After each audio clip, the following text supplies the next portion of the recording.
I understand and deeply know the profound power of women in my lineage. I have firsthand experience with the love, security, intimacy, healing, and friendship between Black women and femmes who are both blood and chosen family. I remember witnessing women's laughter, arguments, tears, hugs, prayers, and dancing as I grew up. When I became the mother of 2 Black boys, I initially thought, how will I do this? How will I raise my sons with their fathers to become Black men who are intelligent, curious, kind, empathetic, and emotionally secure in a world that is constantly countering their humanity and offering them patriarchy as an antidote? How will the culture of demonstrative care extended to me by my mother, aunties, sisters, and best friends inform my mothering of Black boys? And then I remembered that I needed to see their humanity too, beyond gender, and offer them a roadmap and safe, intimate spaces to express their emotions and grow in their fullest potential. I get to bear witness to their beautiful relationships with family and friends, and I think about what they get to experience that my grandfather, father, uncles, and older brothers did not because of their generational realities, society, culture, steeped with racism and patriarchy.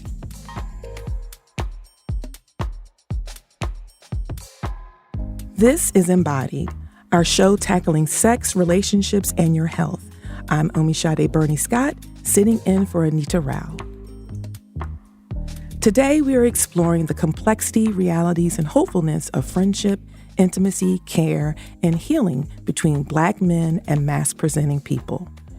Through raising my sons and watching them form their own community, I have thought a lot about what it means to be a friend to them, who are differently gendered than I am and in different generations. It's something you know when you see it, but I'm still left with many questions as I witness the evolution of their relationships. When does an acquaintance metamorphosize into a friendship? What role does intimacy play in their friendships, especially between 2 Black men or mask-presenting people? Someone who's thought a lot about these questions and how he defines friendship as a Black man is Derek Beasley. Derek is here with me today. Derek, welcome to Embodied. What's up? Hello, how are you? I'm doing all right today. Very good, very good. I'm going to start off with a little bit of an introduction of who you are, and then we'll get into our first question. You are an artist who explores the themes of masculinity, collective care, and climate change in your work. Your latest exhibition, Surviving the Burn, Blackwater Vernacular, dives deep into these topics and seeks to reimagine them for a better future. Can you take me into the world of Surviving the Burn and your inspiration behind the exhibition? There's so many inspirations. I'll give you the top 3. Octavia Butler's Parable of the Sower, a nonfiction work by Modibo Kidali, which I've never said his name out loud, but I've only read it. It's called Intimate Direct Democracy. And then Henry Dumas and a short story of his called Ark of Bones. So those were some of the core texts that really inform the artwork from this collection. And reading those 3 different texts, can you elevate for folk who are not familiar with the text, what were core pieces that kind of came out of that inspired you for this exhibition? Well, they all deal with Black folks, and not all, but mostly deal with Southern Black folks or ideas of fugitivity. Mm-hmm. And to me, that's really compelling. Like, how are we thinking about building new worlds where we are more free and where we are in better relationship with each other and the environment? Yeah. I had an opportunity to check out Surviving the Burn and Blackwater Vernacular, which were very potent and emotional exhibitions to experience. And one of the facets of Surviving the Burn is the swamp talks. And you describe these as adult field trips to the marshlands. You know, you're going out on the water, and during these trips with your close friends, you gather in nature to discuss and record important but sometimes difficult conversations. The audio and the video of these talks are featured prominently in Surviving the Burn, allowing viewers to be fully submerged in the swamps with you. And we have a recording from one of the swamp talks, a trip that you made with your friends to the Great Dismal Swamp. Maybe in the future, my daddy can heal his daddy wounds. I wonder if he knows they're there. And I can heal mine, and we can play basketball and tennis and golf and baseball. We can race down the hallways and catch frogs and feed them crickets. We can walk the same and sit on the kitchen counter the same and eat sweets and corn dogs. I can learn things about where I got all this stuff from. That was a clip from Swamp Talks. Derek, could you tell us a little bit more about why you chose to host these trips and these conversations about masculinity and healing father wounds in the swamp specifically? Yeah, so in the Intimate Direct Democracy text, I learned a lot about the Great Dismal Swamp and formerly enslaved folks who sought freedom in those wetlands. I started with my own field trip, my own kind of pilgrimage to these places, to these wetlands around North Carolina, and there's just a heavy energy there. And in my own kind of musings and imaginings around what it means to seek freedom in a place that is from the outside and maybe uninhabitable, that was inspirational as well. And so when I think about like where we are in terms of climate change and what feels like some inevitability in terms of how we will need to be as human beings in relationship to the planet, that also feels like a new world, almost an uninhabitable place that we'll need to figure out how to be free in. And so I saw it as an opportunity to be in conversation with that history, energetically and like geographically, and, you know, inviting my friends, my people that I'm having these conversations with about building new worlds, about how we're trying to wrestle and manage masculinity and patriarchy for ourselves and in our own relationships. Like, all right, look, now let's take this into a new context, and maybe something good will come out of those conversations. And I just want to make sure that I shout out Alan Thompson, who produced the sound for Blackwater Vernacular, the short, because his work was incredible on there. His work is always incredible, and he's a huge friend of WUNC, yeah. I know. You often prepare questions for these Swamp Talks, and I'm curious if there was a particular question or topic that sparked an interesting conversation that you didn't anticipate.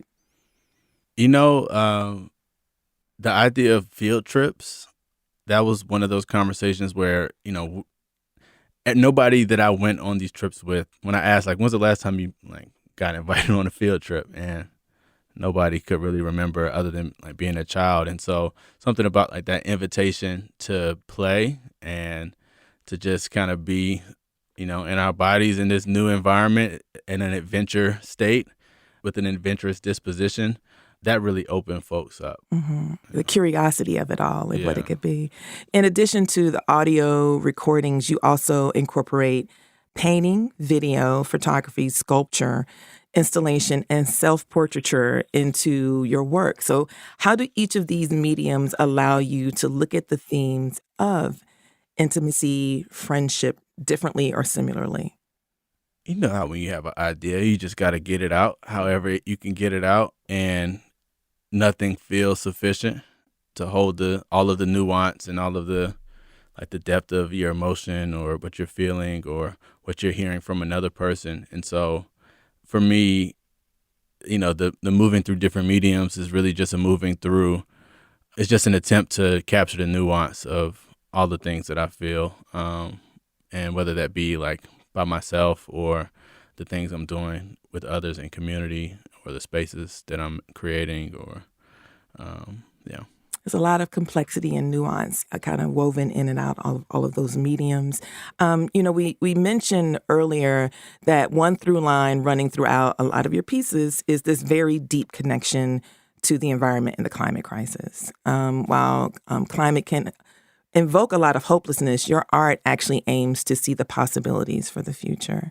And you've coined the term echo possibilities.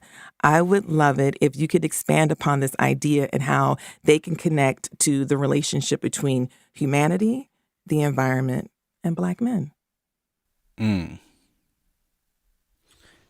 Yeah, well, one, I'm hesitant to say that I coined that term. I feel like I had to have heard it or read it somewhere. But Maybe you've popularized if you want to put it. that on me, I'll take it. Okay.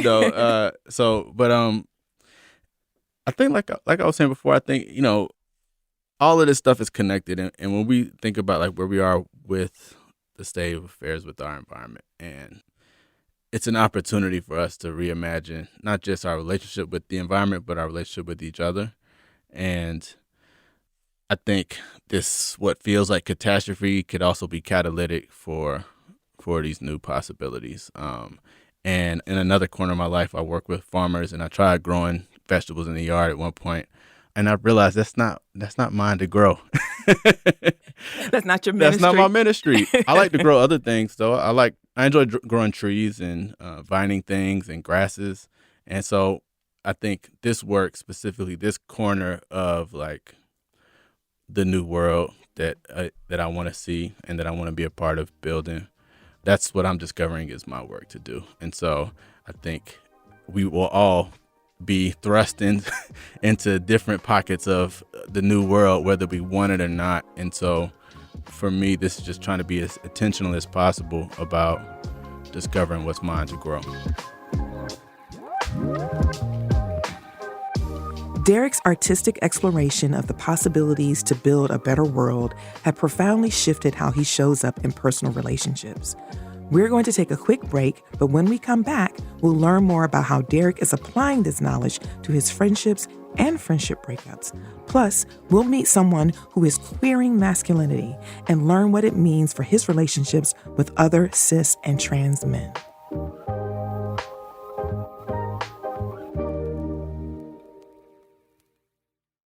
This is Embodied. I'm Omisade Burney-Scott.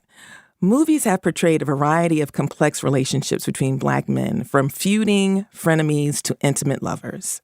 A special relationship that I liked, that I seen on the big screen, was the relationship between Denzel Washington's character and Wesley Snipes' character in Mo Better Blues.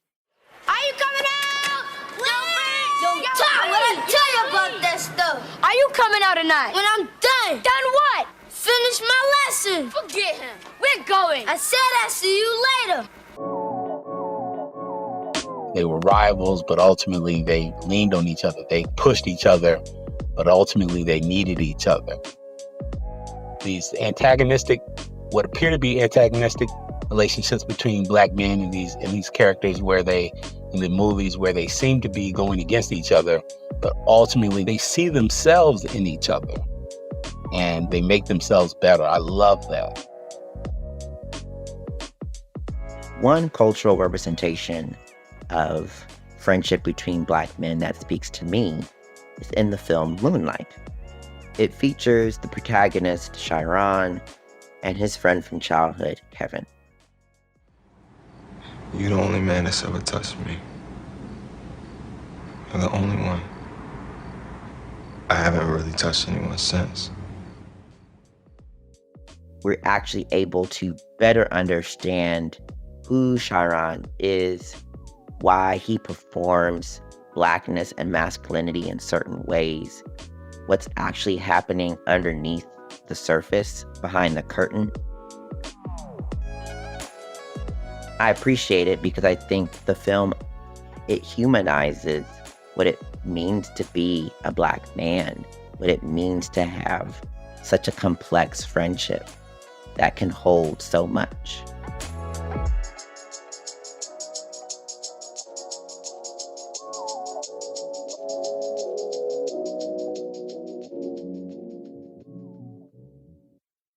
Black masculine friendships depicted on the silver screen can spark conversation about intimacy experienced and identify places to grow. Activist Teak Milan has a lot of experience questioning masculinity and starting those conversations. People aren't ready to really put masculinity and the violence that is associated with heteronormative masculinities particularly under a microscope. And I feel like trying to bring that up, people feel like we're derailing the conversation. Like, oh, it's toxic masculinity thing, and oh, we're picking on black men. Yeah, if you are perpetrating the violence, yes. And it's not to call you out, it's to call you in and say, we need you to be better. Because if you are better to us, you can be better to yourself. Teek joins me here today. Welcome, Teek. Hi, thanks for having me. You are so welcome. I'm glad for you to be here. You know, we want to start off with the beginning of your journey. You came out as a lesbian to your mother, Mary, when you were 14. And then later you came out as trans and queer at 25. And now you're 44. So can you, that happened quick, didn't it? Right, it sure did. So can you take us through the turning points of your life and how you have deconstructed and reconstructed what masculinity means to you? Yeah, so I came out as 14 as a lesbian. And then, you know, as I got older, became more masculine presenting, particularly when I came to New York City. And I was away from my family. I'm originally from Buffalo, New York, but I moved to New York City about 22 years ago. So I moved here and I saw such a variety of masculine presentation here in the early 2000s. Now, the early 2000s, we didn't have the language yet. And so when I moved here is when I started to see models of possibility that informed me that I could be. 'Cause I wasn't just utterly destroyed in my lesbian identity or in my butch identity. What happened was it became something that I started to evolve away from, right? There was like this incongruence and I just couldn't put my finger on it. You know, it's kind of like having like a pebble in my shoe is how I framed it in my TED Talk, right? So it wasn't like I hated it, but I was like, something just isn't right. And so when I moved here to New York, I met other trans men and it was like a light bulb went off and I said, that's it, that's who I am. So that was my first like understanding of my possibility to exist was through role modeling, was through the fact that I actually saw people who looked like me. And so, you know, I transitioned, you know, went through my ups and downs through my transition. But I think one of the turning points is after I've, you know, legally transitioned and medically transitioned, and I'm in this world as a man, I don't get read as trans at all. No one knows I'm transgender unless I tell them. So I'm walking in this world basically as a cis-assumed heterosexual black man. What does that mean? So I can legally transition, I've medically transitioned, but what does it mean for me to socially transition in this world? Like, what is it that I have to carry? Right. What are you carrying? And you have been very transparent and vulnerable in the public space around your relationships and your understanding. And you've described a culture of lovelessness that society has built around trans people. And this is further complicated by race, especially evident in the current political landscape where there are hundreds of bills that have been introduced that restrict the rights of trans people. And kind of given the prevalence of all of this anti-trans rhetoric, did you ever see this internalized by other black men, either cis or masc presenting in your social circles? And how did you work through that? Did I see any transphobia amongst black? Transphobia and also probably some of the vestiges of patriarchy and misogynoir. Oh my God, yes.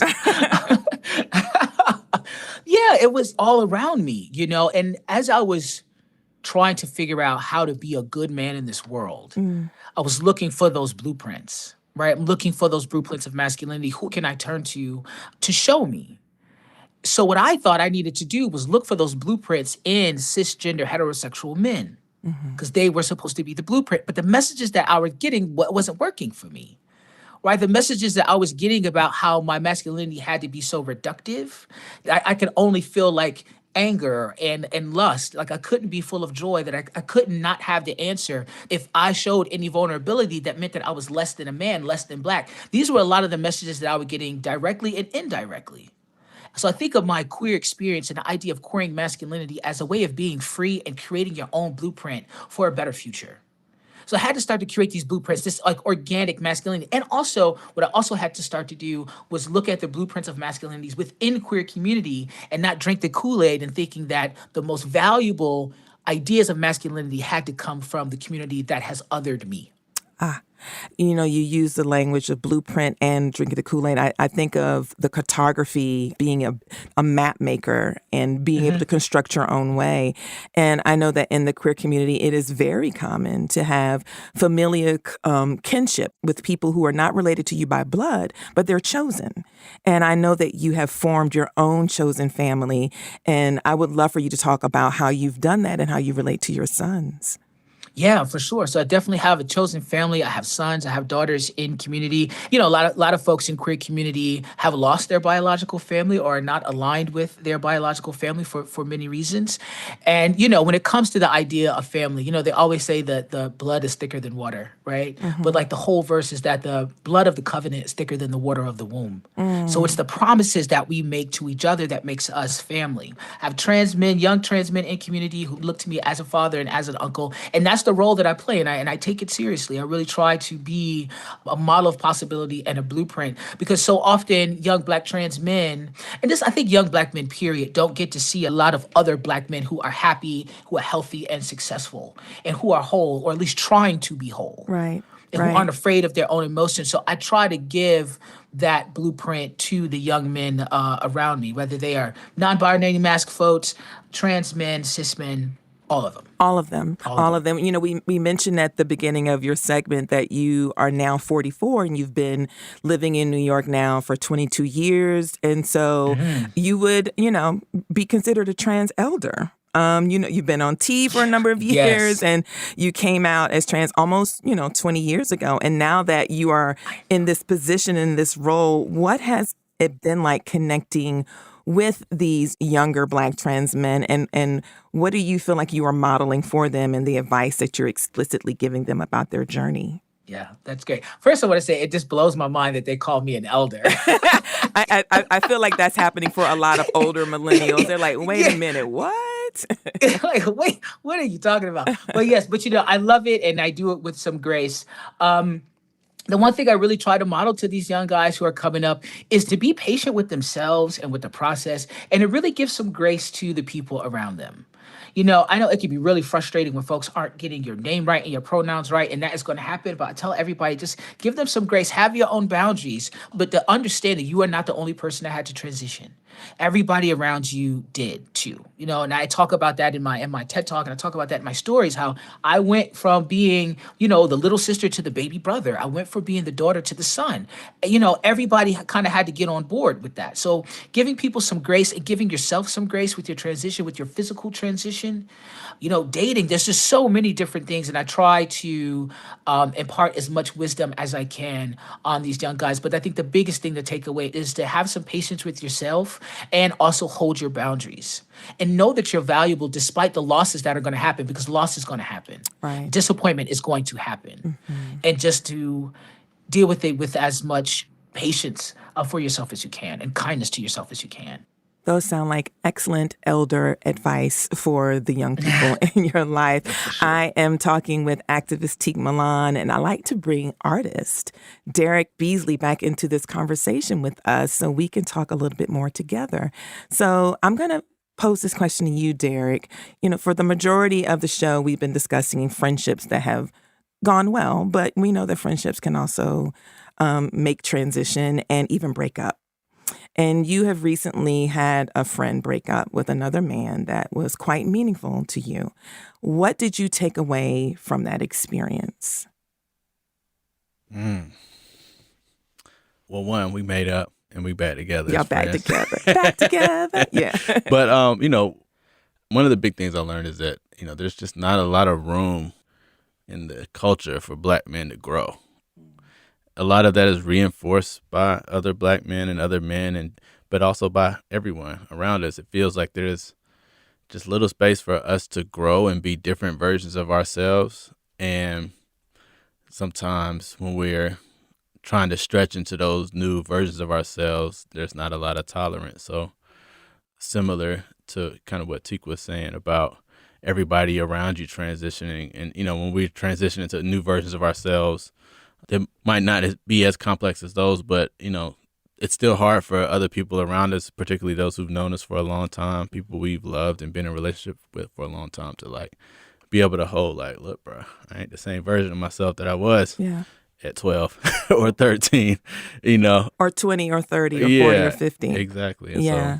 So, And navigating that grief and the stretching of yourself in that relationship, I want to kind of pull you into this piece, Teak. And, there's another phase of relationship that I would like to talk about, which is repair and reconciliation. And I'm glad for Derek that relationship that came apart was able to knit itself back together. What has been your experience, Teak, with rebuilding relationships or conflict that has also helped you stretch your notions of like how I should show up as a Black man? What I've learned about myself is that I can play the victim.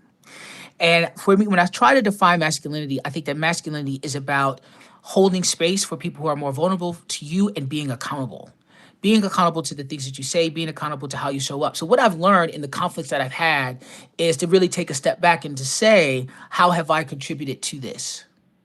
Because I think oftentimes, particularly as men, we don't necessarily have to be accountable to how we show up in our relationships, right? People make so many excuses for Black men in our relationships, in our friendships, in our romantic relationships. Even growing up, boys will be boys. No. So for me, the first thing I have had to do was really just reflect and say, what did I do here? How have I contributed to this? Mm-hmm. And that's a hard conversation to have with yourself. It's a hard conversation to have with other people. But what I do know is that when it comes to friendships and the makeup and the breakup, it's never a one-sided thing.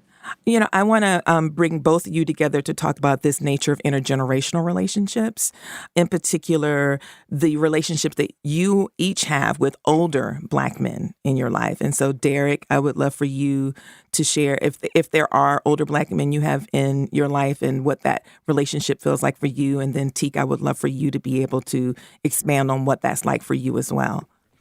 There are a few, and honestly, most of them are new. And largely in the arts community here in Durham, and some adopted uncles from other relationships. But I think for me, those relationships, what's made them work is the intentionality and like the explicit nature of them. And so for each of the three that are coming to mind, these are people that I've said, hey, like, I don't know exactly what I said, but, I want to be in a relationship with you in more or less, and expressing that I like them as people that are older than me, and I want to learn from them. And what's made it fruitful is that they have reciprocated that. Yes. And see that they have something to be gained from me, from the relationship. Right. And so if there's a mutuality that I think right. sometimes historically for me has been missing in relationships with older men, it's like if you're not here taking everything I say as gold or accepting me as like the authority in this relationship, then it's hard for us to navigate that. And so, that mutuality and reciprocal kind of learning and growing has been the most valuable part about relationships with older men. Sounds like a new sweet spot that you're exploring. Teak, I know that you are a member of the Middle Collegiate Church of New York City. And this is a Yes. Christian church dedicated to welcoming LGBTQ plus parishioners. And I'm wondering if finding this spiritual community that has affirmed your queerness and your trans identity has also assisted you in connecting with older Black men who you are in friendship with or developing deeper relationships with. Yeah, definitely. I'm in the process of building more deeper relationships with older Black men. The one older Black man in my life who I talk to all the time is my father. Mm-hmm. But being a part of Middle Church has been really affirming me as a Christian and really spiritually centered person, and being able to find that place where it aligns with my queer identity, understanding that my queer identity is divine. Mm-hmm. And that, me being able to take the steps and the risks, all the things I have needed to do to be my best self is me being what God wants me to be, which I think that what God calls all of us to do is to be our best and brightest self. Mm-hmm. And I feel closer to God as his son than I ever did as anything else, Yeah. So it's been a really beautiful thing to be a part of this community. And there are so many older Black men who are there. And it's also nice to build queer and Black community in a spiritual space. Because so often we're told as queer people that we don't belong in spiritual spaces, that Right. we don't belong in congregations, that if for some reason, because we are queer or trans, that, God doesn't love us, which is so far from the truth. Mm-hmm. So being able to be in these spaces and build community has been a real blessing for me. I love that. Vulnerability is a core tenet of any friendship, and it can be hard for men for so many of the reasons that we've lifted up earlier to achieve this in intimate relationships. Derek, I know that you have a Tuesday meetup group that comes together to address a lot of different issues, and I'm wondering if there has been a particular subject that you have explored with the group that has been in service to expanding notions of vulnerability for you all.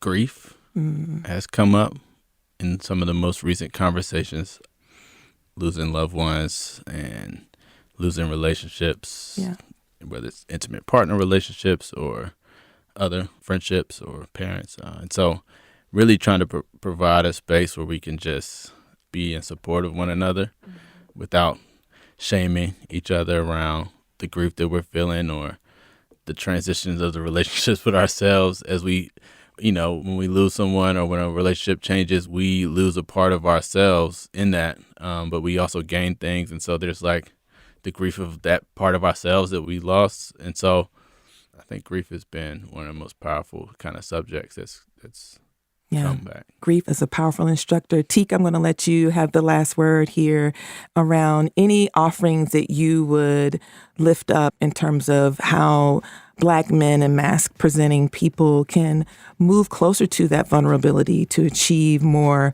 close and meaningful relationships. Yeah, how can we move forward to more close and meaningful relationships? I think be open to be different, be open to be changed, to give ourselves some grace and be patient. I think it's important for us to ask questions that don't invalidate other people's truths, but can shake up our own ideas of the truth. And listen to that inner voice. Listen to that man you are inside. Like I think about organic masculinity, the masculinity that is tethered to your soul, not necessarily what people think that you are supposed to be in this world. And to listen to that and to not be afraid and to lean into it. Opening yourself up to a friend can be an intimidating act, but it can also forge a stronger bond. Just ahead, we'll meet two teenagers who are putting vulnerability into practice in their own friendship. And we'll hear how they lean on each other for support as they navigate high school and prepare for college. We'll get into that in just a moment.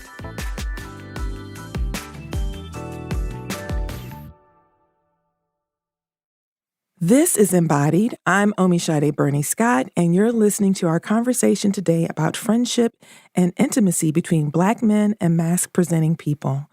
All friendships are sacred, but some are particularly impactful. Three men shared with us about one relationship that has greatly shaped their lives. A special friendship that I have that has meant everything to me is, and I consider it a friendship, but it's the relationship I have with my uncle. He's not that much older than me, and he's always been influential in my life. He's absolutely hilarious, wise behind his years, always telling me exactly what I needed to hear, not exactly what I wanted to hear, but giving it to me with a flair, with humor, but with reality. And always willing to give it to me and my friends. I think that's the other thing. He was also the cool uncle. We call each other brother friends. We've known each other for over a decade. I introduced him to his wife. They now have a child, of which I am a godparent. So we're more like family at this point. Our friendship really has been a container for us to be who we are and not be performing some idea of Blackness or some superficial version of what it means to be masculine or Southern or Christian or whatever. We're really able to just be ourselves and show up whole for one another.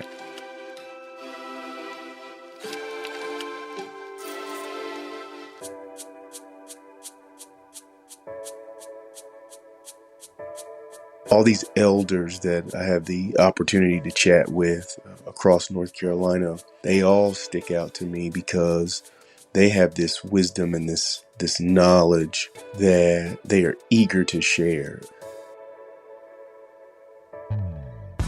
And those relationships, when people can just look at you and they know what you're thinking because they've been there, and they can help you navigate through things. Sometimes they give you step-by-step analysis on how to work through something. And then sometimes it's just about laughing and enjoying life. And in those moments, they are also teaching, because they're teaching that you can come back from anything.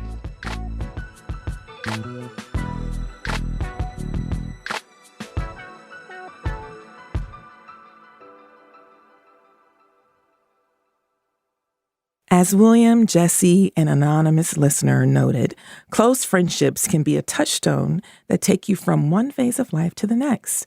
Throughout infancy to pre-K to high school, my son Taj has been best friends with his cousin Zachary. Taj and Zach are here with me today to discuss their deep connection. Thank you both for being on Embodied. Excited to be here. Hi, thanks for having me. You're very welcome. So I'm going to start this conversation off with you, Zach. Earlier in the show, we talked a lot about how different Black men conceptualize friendship.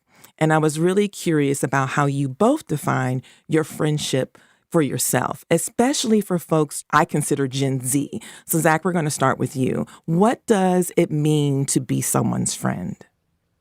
I think it's situational because me and Taj are friends, but then I have people who I go to school with, like, that I consider to be, like, if in their face we're friends, but we're more like acquaintances. I think there's different levels of it. So it's kind of on a spectrum of relationship. Yeah, there's a spectrum of it, but on anybody who's a friend is anybody who you connect with in some way or shape or fashion. Okay. Taj, how do you define friendship? I would define friendship as just the quality between two people of having a mutual respect and care for each other. And I feel the respect is a very important part of that, because, like, you can love somebody, that doesn't mean you gotta like them. Right. So friendship is equal parts of like and love. I would say so, yes. Okay. I want to stay with you for a little bit, Taj, on that. I want you to think back to the earlier years of your friendship with Zach. And what do you think initially bonded you all at the start of your relationship that moved from not only being cousins, but really to being best friends? Something that initially really connected me and Zach is having a pal to hang out with during family functions. Mm-hmm. I feel like that brought us closer together because, being like the youngest, we're often separated from the adults. Mm-hmm. And oftentimes, like, that can get pretty lonely. Mm-hmm. So having someone to bond with over that and other things like common interests in pop culture, like comics such as DC and Marvel, video games, that I would say really brought us closer together. I love that. Zach, you and Taj have maintained your friendship throughout a number of life changes and transitions. And I'm wondering what you would consider that has kept you close to Taj over the years, even though you always can't be physically with each other. Like he said, having things in common, and just even like though now, like, we don't see each other a lot, we still find ways to bond. Like, we always playing games together. Mm-hmm. And also just experiences. I know sometimes I'll reach out to Taj to just talk to him about other parts of my life. Like, I'll vent to him about stuff that's going on at school, and he does the same. I think that's what, like, keeps us bonded together more so than anything else. Mm-hmm. And then on top of that, if I'm being honest, I see your relationship with my mom, and I'm like, I want that. And so, not just because of blood or anything like that, but I see you guys' relationship and me and Taj's relationship all the time. You guys are always there for each other, regardless. Like, it's always going to be there for each other. And I know me and Taj are always going to be there for each other. And I know Mom has mentioned, she'll be like, it doesn't matter if we agree, we're always going to show it for each other, no matter what. We might say later that we don't agree, but... And I love that about the relationship, because I know there's a lot of relationships where people will, like, leave you out to dry. But overall, I think that's the thing that I really like to see. It's like, oh, you're gonna have your back no matter what. And I know I'm like that for Taj, and I know Taj is like that for me, even when we disagree. Indeed, indeed. So, Taj, I know that you're going to be starting your junior year of high school at the middle college program at Durham Tech next semester, and Zach has already been a part of a similar program for a number of years at Robeson Community College. So, you mentioned that you reached out to Zach for advice on how to navigate middle college. How did that conversation go, and what did you learn for Zach to prepare you for this upcoming school year? Well, when I first got the notification from my dad that I was getting in, I was bouncing all over the place. I was on a trip with him in, I think, Maryland, and all of a sudden, boom, I'm in. And so I'm texting everybody. I text Zach, and he like calls me up immediately. And of course, he starts off with like, "Yeah, that's awesome. I'm so proud. It's so cool. Yeah. Oh my God. Yeah." And then he gets into the advice portion, some of which I'm not sure I'm legally allowed to mention. Okay, so we will mention what we can. What are some nuggets of wisdom that your older cousin gave you to prepare you for middle college next year? This is going to sound basic, but don't procrastinate. They also gave me a warning that the professors will not take it easy on you because you're a middle or early college student. They're going to treat you like you're a college student no matter what.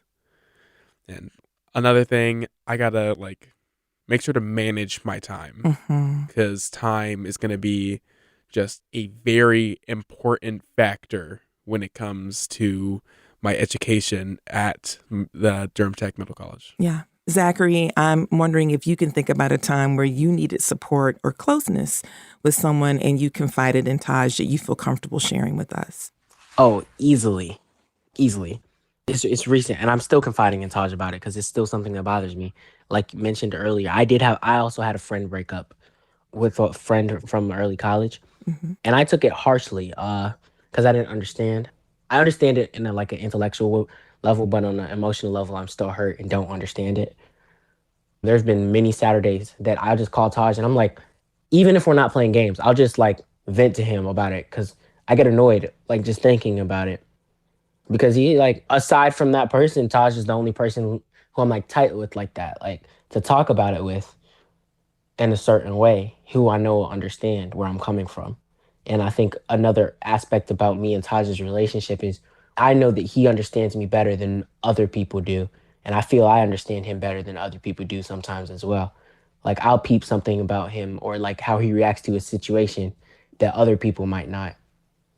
Because of the closeness and because you all are around each other so much. I know that both of you are active in theater and performing arts at school. So I'm going to start with Taj and then I'll go back to you, Zachary. How do you think theater has allowed you to express and explore yourself in ways that you may not get to express yourself in other parts of your life? I would say in theater, you get, this is going to sound basic again, but you get to take on the role of many different people. And through those different roles, you can discover portions of yourself that you haven't even like realized were a part of you beforehand. Now, I haven't had a quote unquote major role in a theatric experience in a while, but I still like to dip my toes in the water of theater just to have some fun, express myself, be able to talk to people, form new relationships with people who are also in whatever play or act I'm in. Theater just allows you to discover who you are. Yeah. What about for you, Zach? I think theater allows me to, I express myself, but also it's an escape. Because when you're acting as that character that you're playing, you just get to escape. You're that character when you're acting. You're still you. Like it's not in like a, completely mind shift from one person to another, but like you get to have fun with it if you let yourself. I know some people find it more stressful to do than anything, but if you let yourself have fun with it and things like that, then I think it's much more enjoyable. Yeah, it seems like a pathway to explore vulnerability and intimacy. And Taj, earlier, we touched on potential barriers that a lot of Black men face when trying to connect with one another. Why do you think it can be hard for young Black men to have deep friendships? We have grown up in a culture which has, trying to figure out the opposite word for romanticize, just makes it seem that expressing your emotions deeply, especially to another man, is a sign of weakness, not something you should do under any circumstance. Something that people will be weirded out or not like you because you express your emotions. This also has a deep-rooted history in homophobia because people didn't want to be seen as homosexual, gay, because at the time, those were not things you wanted to be seen as. And that thought process has come forth today. Even in our more progressive era, these thought processes continue forward. Mm-hmm. What do you think are some of the ways that you can disrupt that romanticizing of not expressing yourself? Simply by expressing yourself, like putting yourself out there and letting people know that it's okay to express yourself through the simple act of expressing yourself. Just doing the thing you're told you're not supposed to do can make more people do the thing they're supposedly not supposed to do. I love that. Zach, you are nearing the end of your time in high school, my friend, and I know that you are interested in attending a historically Black college and university, or HBCU. What's driving that decision for you? Somebody who's gone to majority white schools, like most of my life, for major schooling. Don't get me wrong, I love my white friends, but I am sick of it. I want to be around my culture more. Mm-hmm. I feel that it'll just be an enriching experience.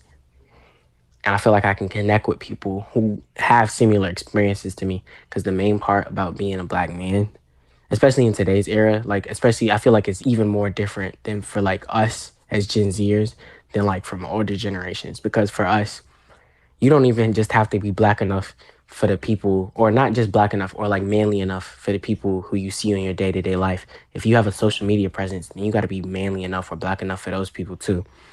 And then you turn around and you go back to your school, it's nobody to talk to about that. And then you can't talk, it's not like you can talk to your elder. Well, you can, but you can't about your elders about it because they don't understand it either. Mm-hmm. Like, I want to go to a HBCU just purely for the fact that I want to connect with my culture so much more on a deeper level. And even if I don't go to a HBCU, I still plan to pledge to a Divine Nine fraternity. So if I can't connect on the school level, at least I can get it in there. On a fraternal level. Yeah. On a fraternal level. Yeah. So Taj, I want to close out with you in terms of when considering colleges and friendships, what are priorities for you for your future? Priorities for me when considering schools and colleges that I plan to or wish to go to in the future, they do include things like being an HBCU or PWI, but they also include things like where my friends might be going, because I'm already going to be, I won't say leaving behind, but I won't be able to see a majority of my friends as much as I want to after this school year because of my going to Durham Tech Middle College. So I just want to be able to keep in touch. Where they might be going or applying to is going to have some influence on where I might be going or applying to.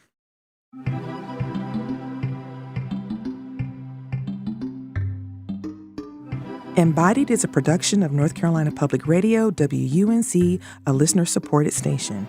If you want to lend your support to this podcast, consider a contribution at WUNC.org now. This episode is a tribute to my male ancestor who sought freedom and left South Carolina, taking on a new identity and starting a new life in North Carolina. This episode is also a tribute to the men in our family trees who were more than just their job or social status. Their complete humanity and emotional needs were often concealed, silenced, or ignored. Special thanks to Jesse Huddleston and William Buster and the anonymous listener for contributing to this week's show. We appreciate you. This episode was produced by Paige Miranda and edited by Amanda Magnus. Kaya Finlay also produces for our show. Jenny Lawson is our sound engineer, and Quilla wrote our theme music. Until next time, I'm Omisade Burney-Scott, in for Anita Rao.